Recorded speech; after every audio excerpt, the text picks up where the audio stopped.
again, welcome everyone to the sixth installment of Can You Hear Us Now? Black Women in the Workplace. I am Dr. Janita Pritchett, and I am one of the co-founders of Facilitate to Motivate. For those that don't know about Facilitate to Motivate, we are a consulting firm that helps to work with professionals and organizations to get themselves to success on their own terms. We have assembled a dynamic panel of speakers to come talk to us today for our sixth installment of this series. Now, if you've been on a journey with us since, I believe it was June when we kicked this off, we have really been shining a light on issues that are particular to Black women in the workplace. The series started in a response to the tragic murders of George Floyd and Breonna Taylor and Ahmaud Arbery and so many more that we just couldn't allow our voices not to be heard. We wanted to highlight these instances where inequities exist for Black women in the workplace. Now, this series features a live conversation with professional Black women as they discuss their experience with racial injustices in the workplace. In the sixth part of the series today, we're going to be focusing on leveraging the collective power of Black women. Now, the nation got to witness this firsthand, just how impactful we could be in the most recent election.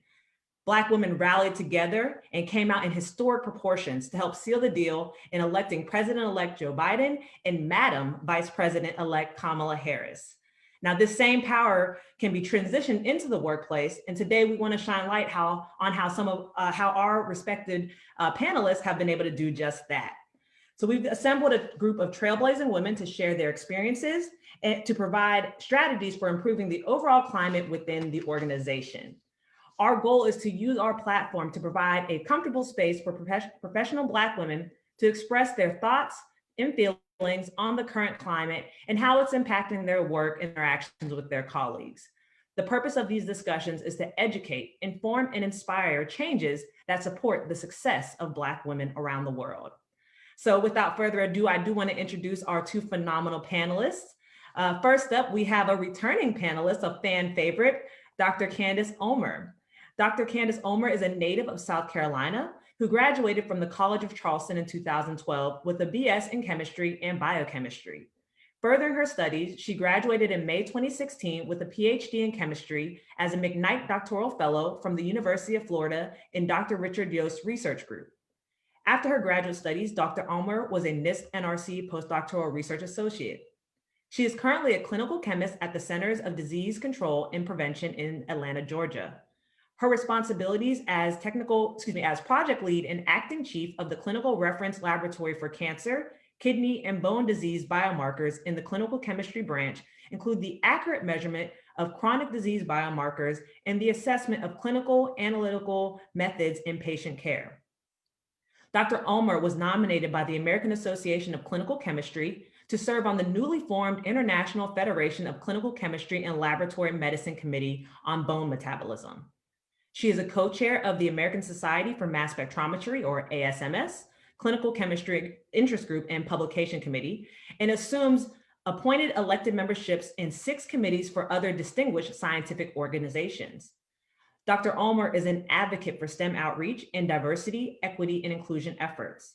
As a result, she serves on the ASMS Diversity Committee and is the co-founder of the Coalition of Black Mass Spectrometrists, or CBM, which represents an organization devoted to creating a platform for Black mass spectrometrists to engage in discussion, cultivating a sense of community, and providing support. Through CBM, Dr. Ulmer worked to establish initiatives such as Black People Meet at ASMS to call awareness to the need for initiatives and policies to ensure cultural diversity and the representation of Blacks in STEM. When asked how she would describe herself, she provided 3 words as being ambitious, vivacious, and loyal and dedicated. So welcome, Dr. Ulmer. Welcome back to Can You Hear Us Now? All right. Next up, we have Dr. Michelle Reed. Dr. Michelle Reed received her PhD in analytical chemistry from the University of Florida as a National Science Foundation Graduate Research Fellowship Program Fellow.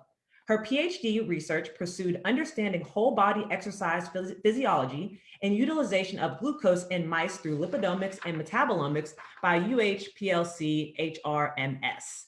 Prior to obtaining her PhD, Dr. Reed acquired a BS in biochemistry from Spelman College. During her postdoctoral training, Dr. Reed was affiliated with the ETH Strategic Focus Area for Personalized Health and Related Technology, the Related Technology Project at ETH Zurich and the Institute of Molecular Systems Biology.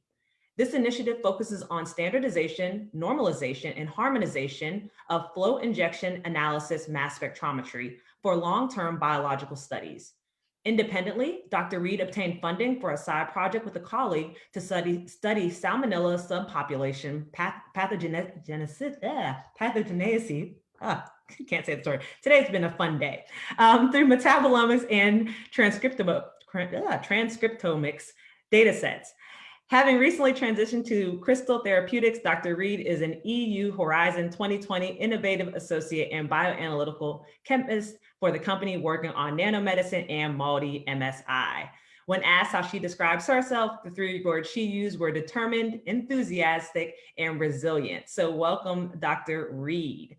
I would also just like to highlight that our two distinguished panelists, Dr. Reed and Dr. Ulmer, along with our co-founder, Dr. Jones, are also can add cover girls to their achievements.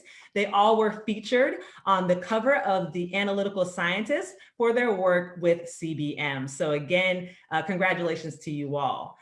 So as we mentioned, today's conversation is really going to be talking about how we can leverage our power as Black women. And so we always like to kick off the conversation with a poll. So before we get started, if you guys are watching us live, you can add me in the chat box or raise your hand and just let us know if any of these situations apply to you. All right, so to the panelists, please raise your hand if you have ever been asked, hey, what are you up to when in the presence of a group of Black women, as if it's almost too many of you all in one space?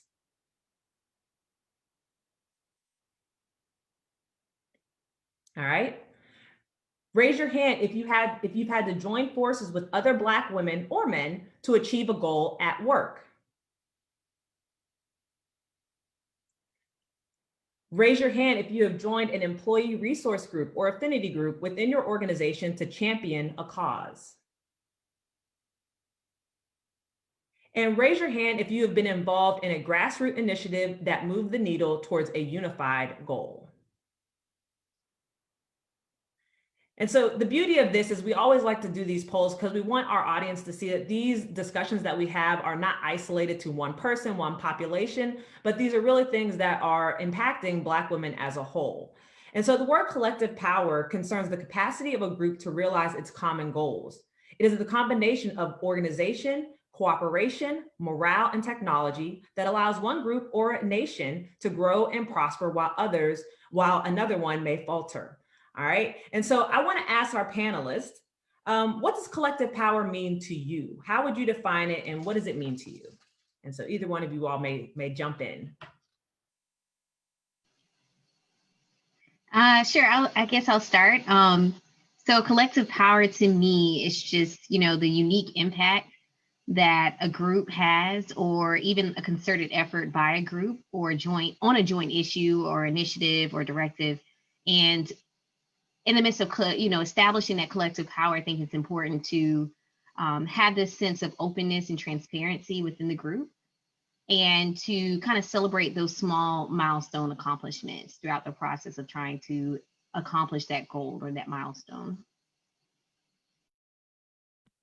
And for me, I think in science particularly, it means finding the community of supporters, mentors, sponsors, whatever your favorite buzzword is, that ultimately drive a 3% weight of change, and they want to impact change to a system. Awesome. Kara, Christina? Yeah, I was just going to say, I want to point out, I agree with everything that Candace and Michelle has said, but that, one group wielding their own collective power doesn't mean that you have to take away from another group or stop another group from accomplishing something as well. Right. For me, what collective power is recognizing that you have one strength and identifying other strengths in other people. And with those strengths combined, get things done faster, or we could go farther along in terms of whatever our goal is. So to me, collective power is recognizing your strength and recognizing strength in others and combining those for greater good. Awesome. And I mean, I'd like to point out just us being here today is a representation of our, yielding our collective power, bridging the gap between us, people abroad, that we are able to have this conversation. So absolutely. All right. So we know all of you all have been involved in a number of efforts. So what are some examples of progress that could be achieved by using our collective power in the workplace?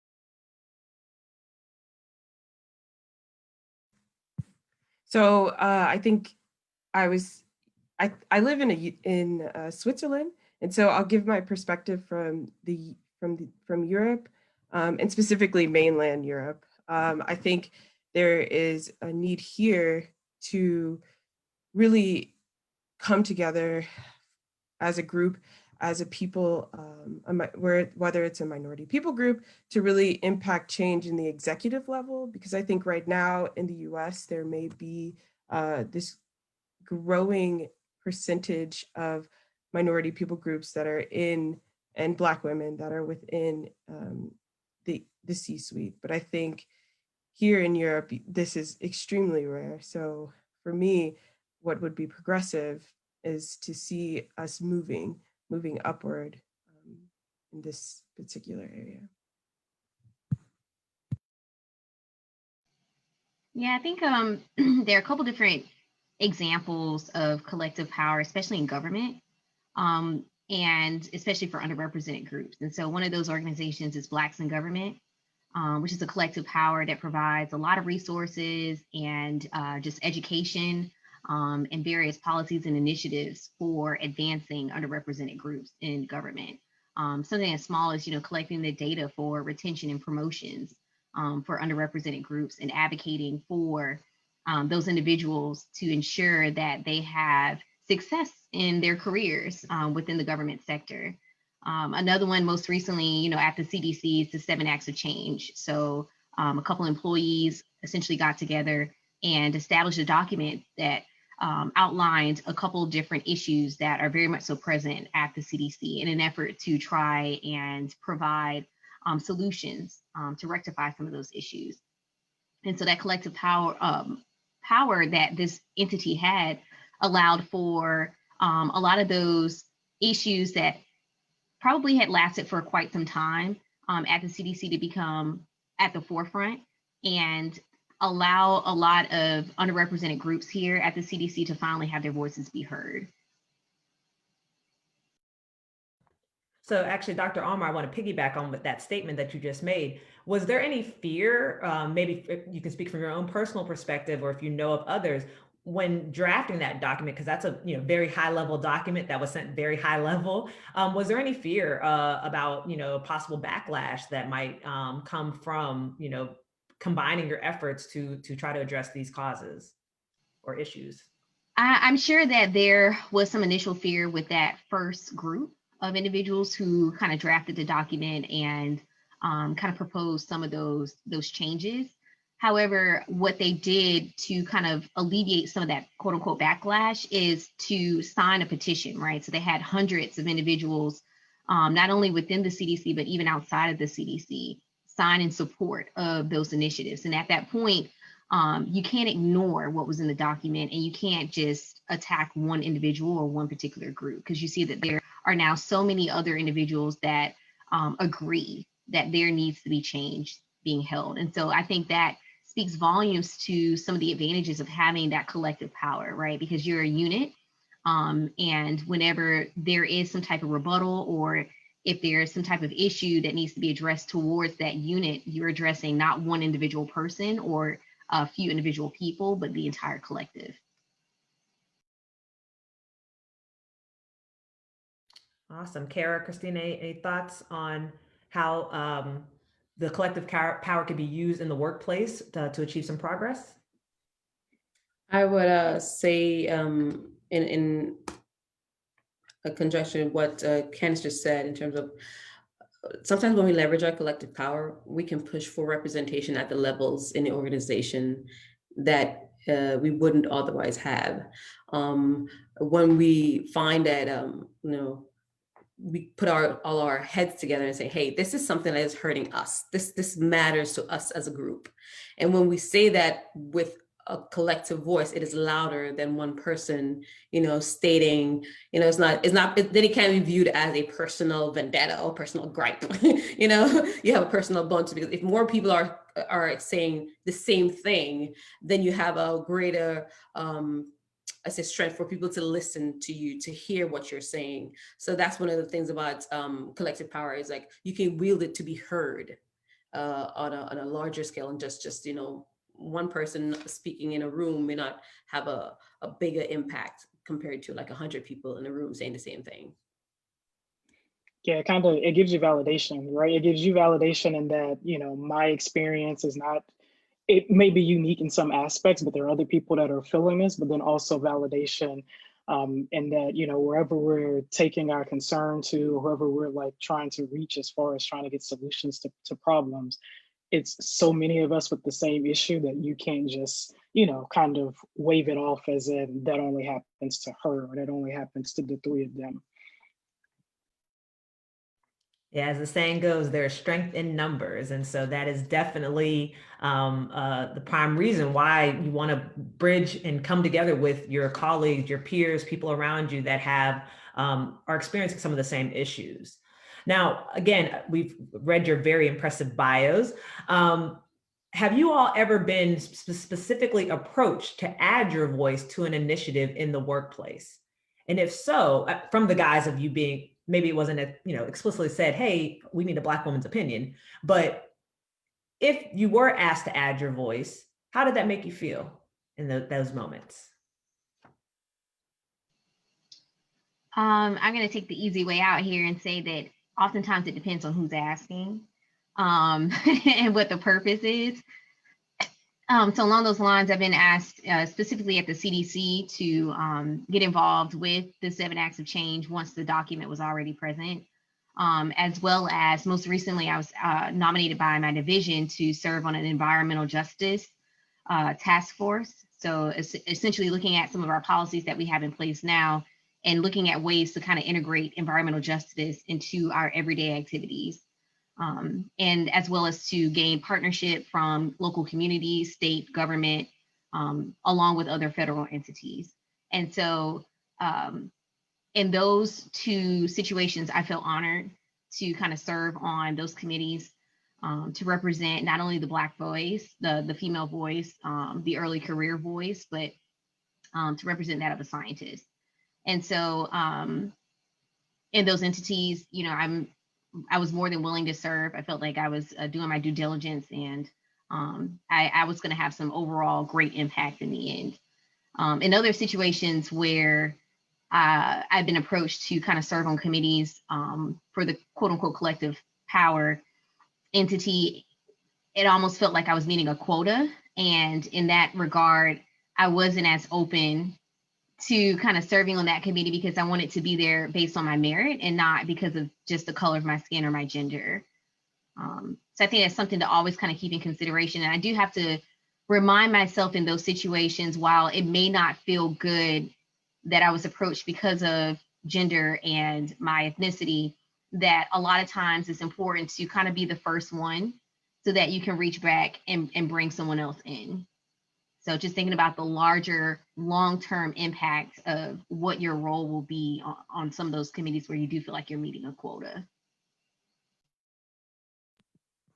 And just to echo the last bit of what Candace said, was I typically say yes, even if I am the quota representation, just because I know there needs to be someone there speaking on the behalf of the collective.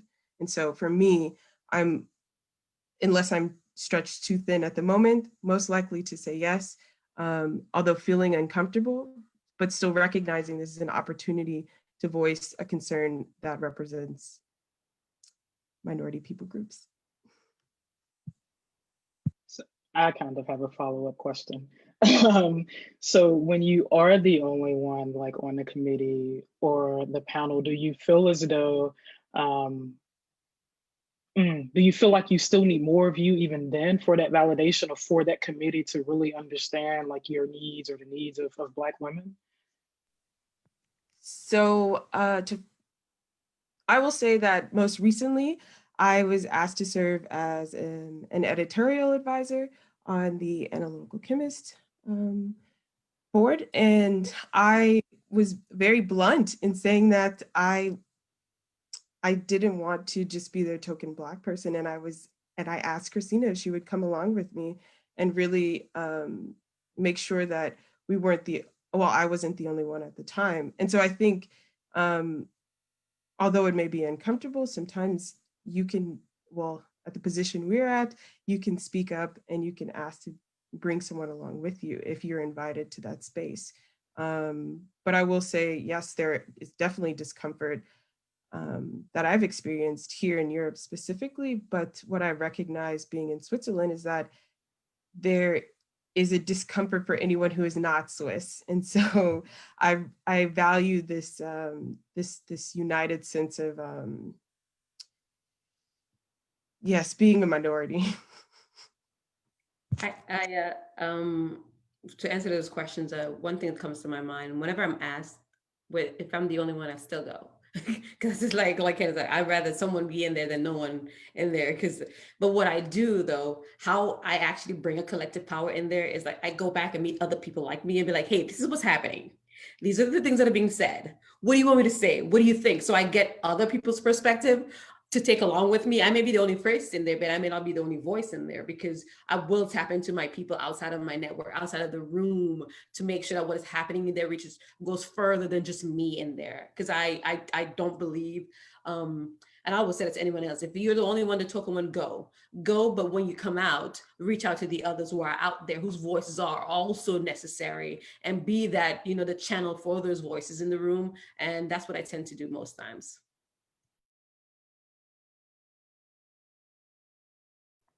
Awesome. Well, thank you all for that discussion. And so we've talked a lot about, not wanting to be the only one, but oftentimes as we get up that leadership ladder, the presence of us gets slimmer and slimmer, right? So how can we utilize our collective power to get more of us into leadership positions and other influential positions? I think one of the probably strongest, strategies we could ever implement is to advocate for each other.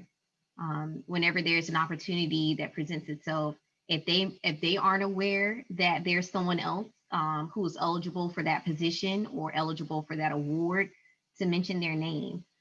Whenever we're in meetings, to highlight the contributions of some of our other staff that may often be overlooked. It's funny because I actually just had to do that yesterday, where I advocated for someone who should have been given an award. And while they weren't given an award for that particular date and time, I'm hoping that by everything that I've said and everything that I've done, that they would be considered in the future. And so I think advocacy is really, really important, in making sure that we kind of build that collective power, and that we see more of us move into some of those leadership positions. Another thing is just tapping resources and tapping our networks, and just kind of expanding those two entities as well.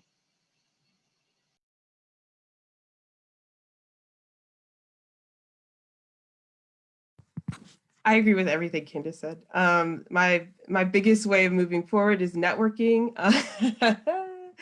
As you can imagine, there are not too many African Americans here in Switzerland, but when I do hear someone speaking English from North America, I definitely ask where they're from and what they do, how they got here, just to build my network here, to build the people that I know, and then to bring them along to move forward.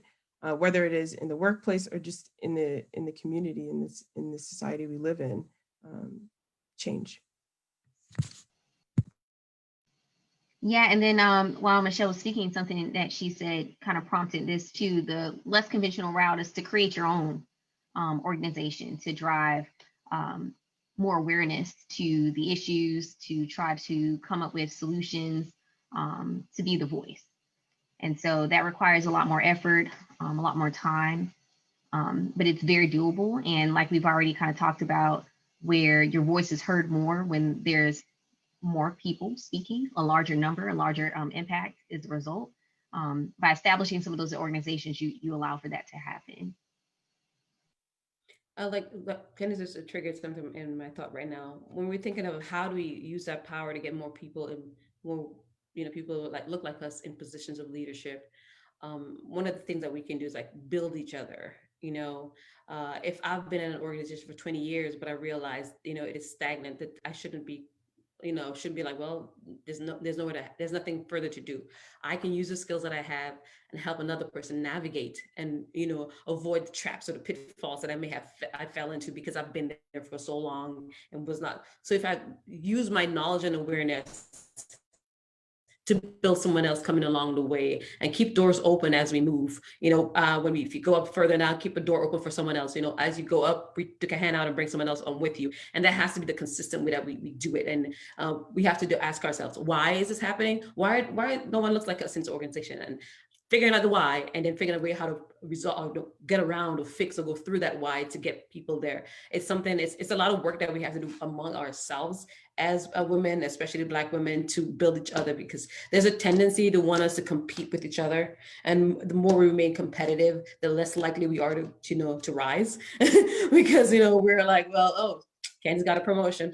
Let me do a great project and not tell her anything about it because I'm looking to get, one above her to get where she is or go further than she is. And that is the mentality or the attitude that we should try to refrain from as much as possible. Recognize that we can help each other. We can all get a piece of the pie.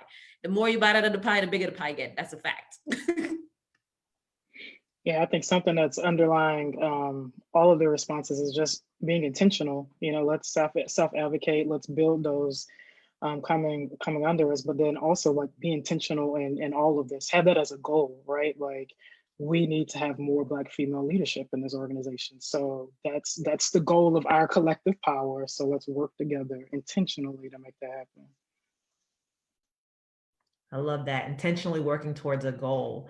And again, I'm going to switch gears just a little bit because you brought up something really great, Dr. Omo, where you said, if it's not there, create your own, right? And so you three, Dr. Jones, Dr. Reed, and Dr. Omo, y'all have done that, right? You have created your own with CBM. So could you just talk to our audience a little bit about, how you did that? Because some people may want to do an initiative, start a group, but they're just not really sure, how do I get started? Where do I find people? How do I, elevate this to a broader platform? So could you guys just maybe shine a little bit of light on how you all were able to unify your voice to create CBM?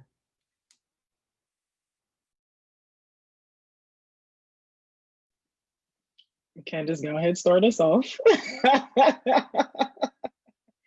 Or I'll do the very beginning and then you come in. I'll just start with, the three of us, we all got our PhDs in mass spectrometry groups. And there's a conference that we would attend annually. Mind you, I never met the two of them, during my my graduate school training. It was afterwards. But this conference is huge. I want to say, was it like 10,000 attendees, maybe something along the lines of that. But I would never see me, right? Like, and if I did, I'm right away, let me approach this person. Like I have, you're the first White person I've seen in 36 hours. Where have you been hiding? And, but when you do that, the organization becomes near and dear to your heart, right? Because this is an organization that I'm constantly interfacing with. I'm going to your conferences. I know that for me to continue to be an expert, this is something that, I'm going to be involved in.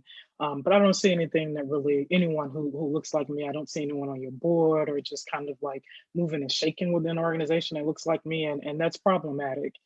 And not only that, but as a mass spectrometrist, there's not, this support group where I can go with other Black people or even just other underrepresented minorities to get that support. And so interestingly, a couple of years ago, we the three of us were at the conference and it was like, wait, we're seeing more people that look like us. What's going on?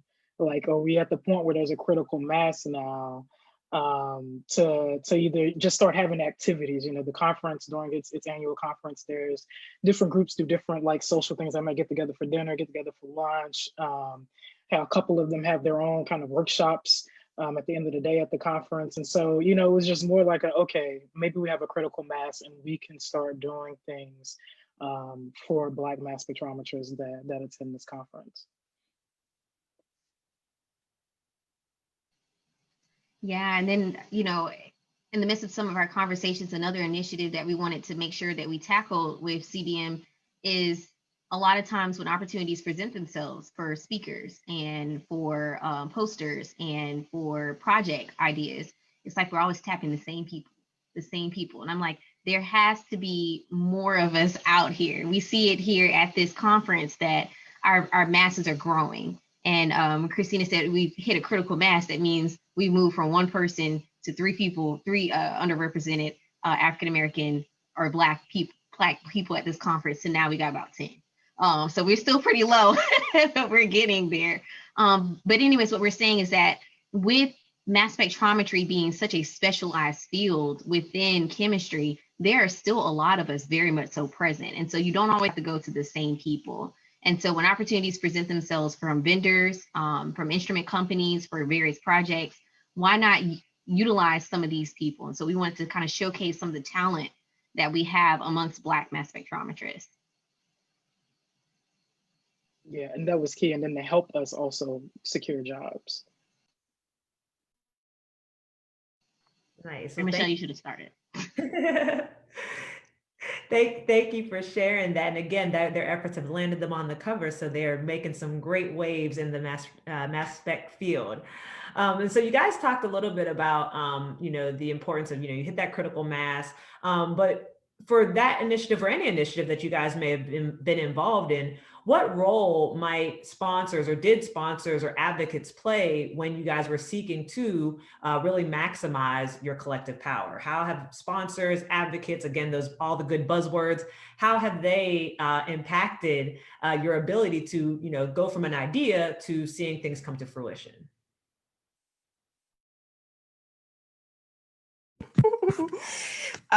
So I think what was really nice about CBM is that we truly just wanted a space where we could all get together and debrief about what was happening in society around ASMS this year in June. And it wasn't really intended to, I mean, I'm grateful for what it has become, but I think the vision was for us to just meet up and have dinner and gather and collect at ASMS. But what happened is we did have an advocate within the ASMS community board per se, who wanted us to then come speak and have a session or just a short time in front of the entire ASMS community. And so that really gave us a platform to where now you do see us on the cover of The Analytical Scientist, because we were able to speak up then, and so much has happened since then. So I think definitely it helps that Candace and I have deep, and Christina have deep connections to ASMS. And also that there were advocates who saw and knew that we were having this smaller gathering, but that it was because there was a larger situation happening outside of it. Yeah, so just to kind of echo what Michelle just said, essentially what they provided is just a platform for us to have a voice. And they provided so much publicity in the midst of us kind of advertising our own events that we hit a larger mass simply because they were using their own networks to publicize our events, to talk about, you know, the advantages of attending and participating in some of the initiatives that we were pushing forward. And so by having their backing, it allowed us to have a larger impact overall. So just by having that platform, we're given resources, we're given a lot of different connections and networks to other organizations that we may or may not have considered before, or it didn't even know that they existed. Yeah, that's exactly what I was going to say. Having them as advocates or sponsors essentially led to other organizations reaching out, like, you know, we'd like to see this replicated for us, or we'd like to help you in any way that we can, because we recognize that it's important for us to have as well.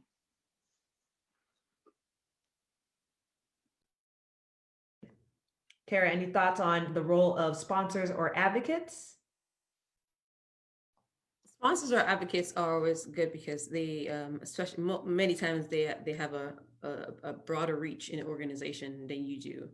And as with anything, you need people who know the terrain and who have been there to actually guide you along the way. So many times, even though we may think that while we're collecting our power, we must always identify the people who could take us farther along the way. And that's intended to make sure not just gather your power, but what you're going to do with it once it's gathered, where you're going to go, and who best can get you there. And always reach to someone who's been there, knows the road they can get you on. And also they also to help you build your confidence in terms of it, because sometimes that is the part of you're like, I know it, but I don't think I can, or I don't think we should, or we're kind of stopping ourselves halfway saying they're not going to receive it well. And having a sponsor to be like, I got your back in those meetings where you're not, and advocates who are there to speak highly of your abilities in places that they may not hear, or you may not even have access to. So that is a very important reason to have sponsors or advocates in your venture. Nice. So, sometimes I've heard this, and this is a question I didn't send to y'all, but I just came to my mind as we were talking.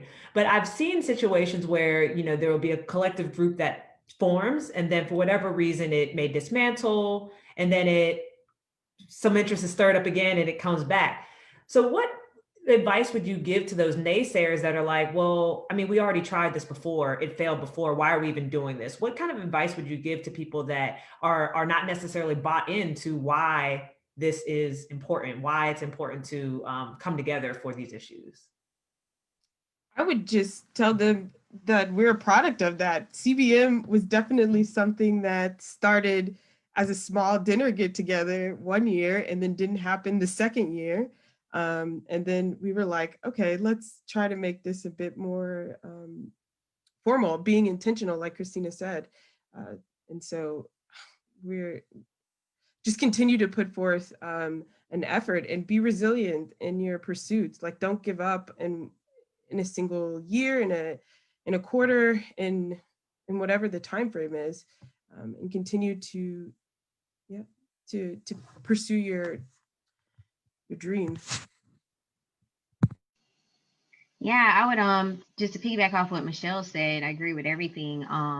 Just to add, I would say also to take that moment to reassess, reevaluate what worked, what didn't work, what can you add, what might you take away in the future.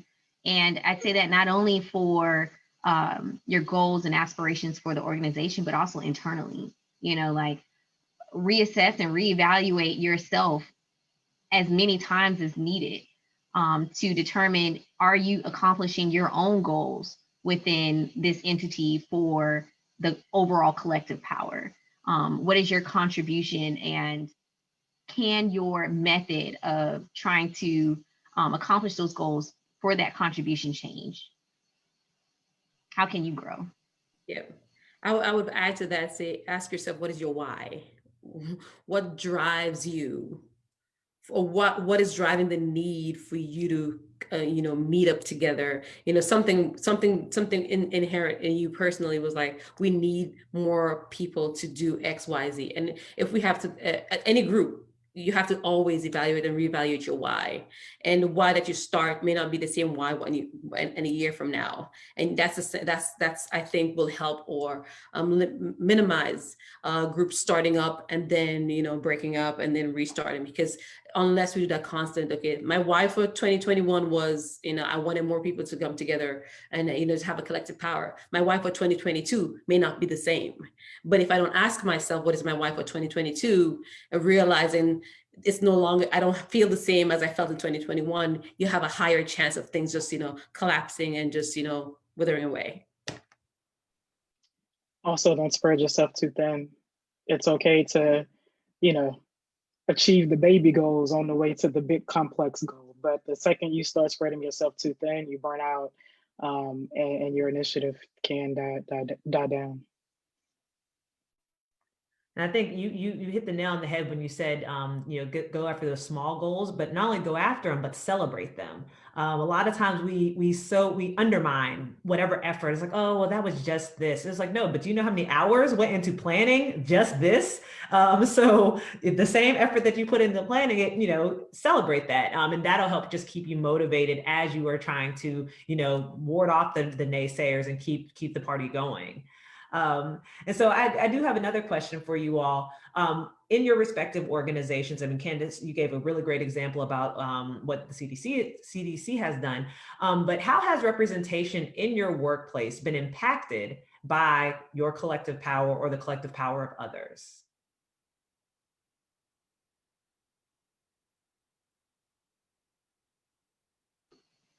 I would say that representation in the workplace allows me to be quite frank, have an environment where I even feel comfortable being here. I feel comfortable producing. I feel comfortable coming to work and being excited about what it is that I'm doing, because I can focus on what I was hired to do, as opposed to having to address microaggressions and address things that could hamper my overall progress, hamper my mental state, and hamper my overall progress. So representation is important because it helps me internally to progress. I would say that's the biggest asset that having representation has for me. And I think it's so important to have it, because what you do is you begin to, whether it be intentional or not, create allies in the workplace. You know that there's going to be someone who is going to advocate for you when you're not there. Someone who's not going to let you be talked down about when you're not in the room.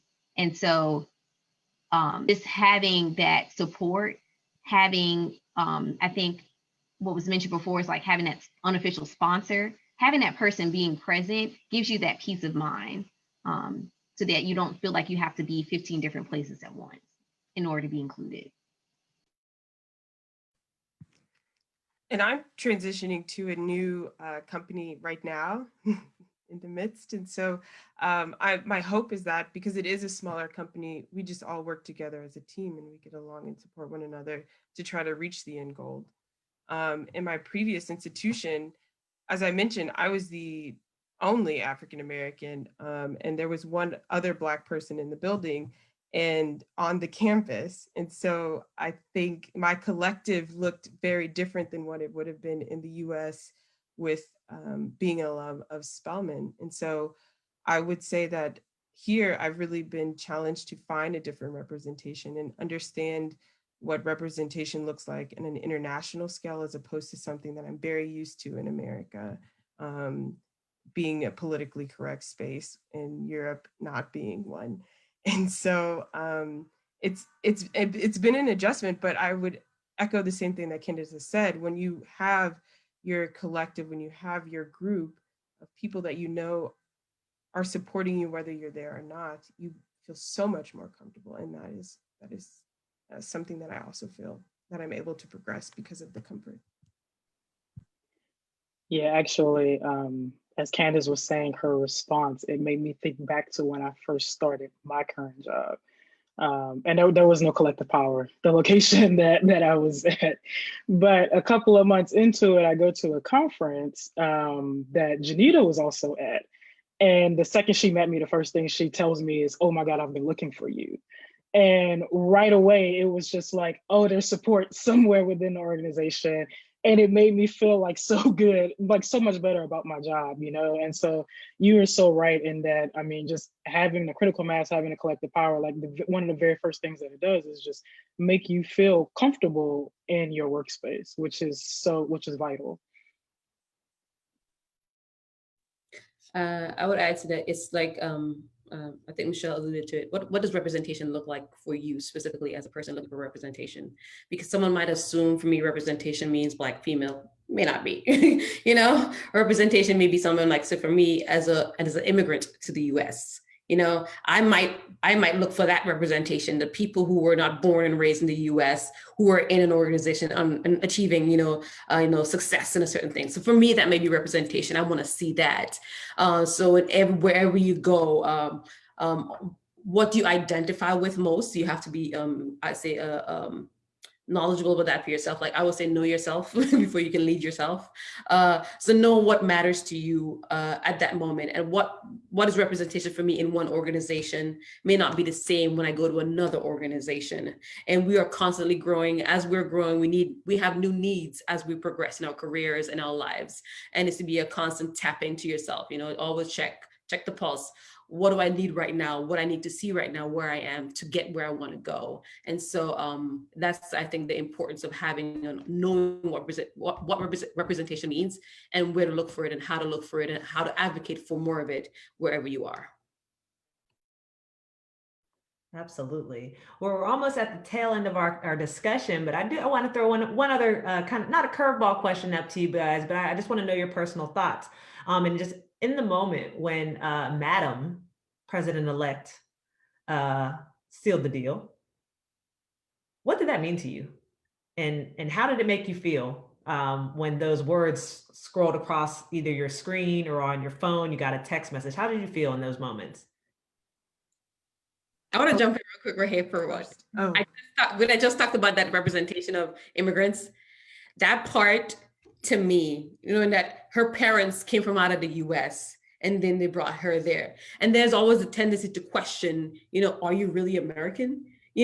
That whole thing. And that's a unique feeling that some may not have, who have descendants from the slaves of the US, will not have someone who came along. We may look the same, but they had their different roots. So for me, it was like a bit of validation. I felt a certain amount of pride. I found myself screaming in the house by myself. I did not know that I would physically react the way that I did, because I thought it was gonna be like, intellectually you're thinking, pretty cool, Black woman. But then when your whole body responds, or it's a whole different feeling. So I just have to say that I was elated. Well, my soror,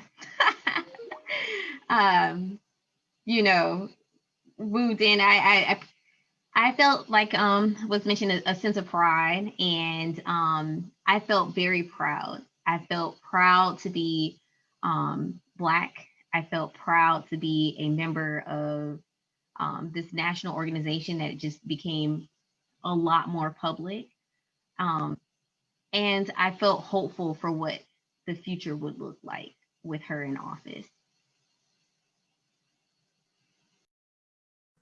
I personally felt that people will perceive me differently now, especially being here. And I say that because during President Obama's administration, I traveled to Ireland, and the greeting I got there, just because I was Black, was overwhelmingly like, "Oh, we love Obama." And like there was so much excitement for what was happening in America. I mean, for me, the perspective was that it was because of his race and his position. But now, experiencing the Trump administration here, I know that there was a very negative light towards Americans, and always questioning, like, how could this happen? And so I'm excited to now see the perspective change back to one of hope, and then also just to see how I'm embraced differently while I'm here. Yeah, it made me proud and hopeful again. I haven't had hope for quite some time when it comes to this country and our politics.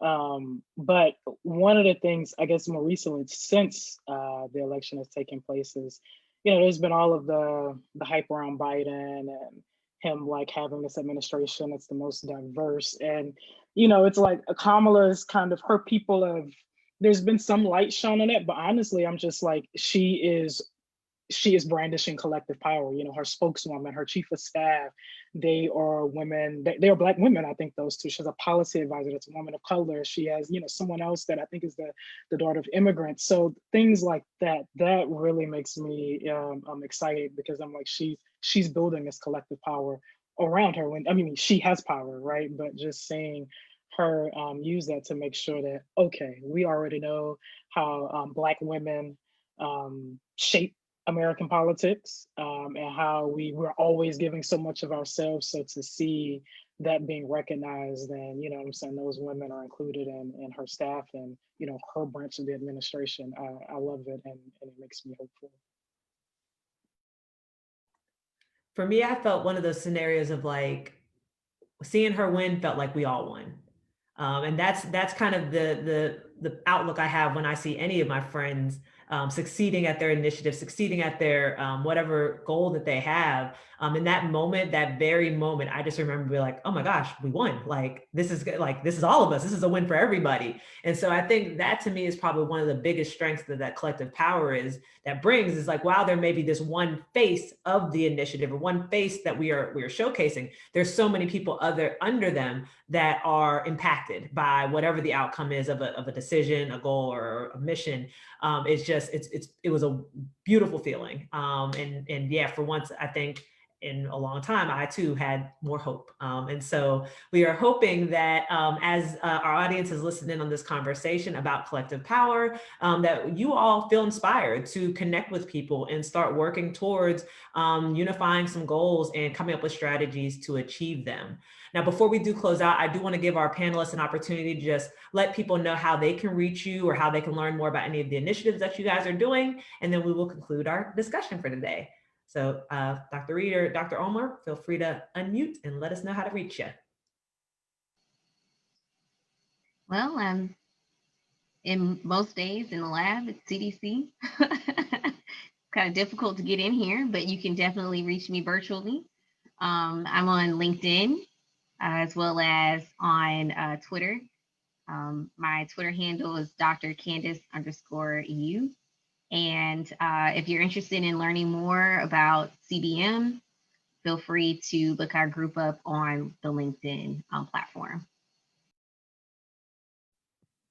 Likewise, please find me on LinkedIn. I do not have Facebook, and I am rarely on Twitter. So please find me on LinkedIn. And I would love to connect with you and share any more personal advice. Thank you so much. And for us, for Facilitate to Motivate, you can visit our website at www.facilitate2motivate.com. You can also email us at info@facilitatetomotivate.com, or you can find us on Twitter at Team F2M, or on Facebook or on IG at Facilitate to Motivate.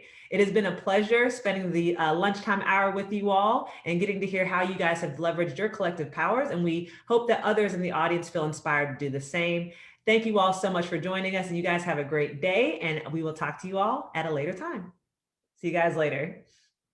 Bye.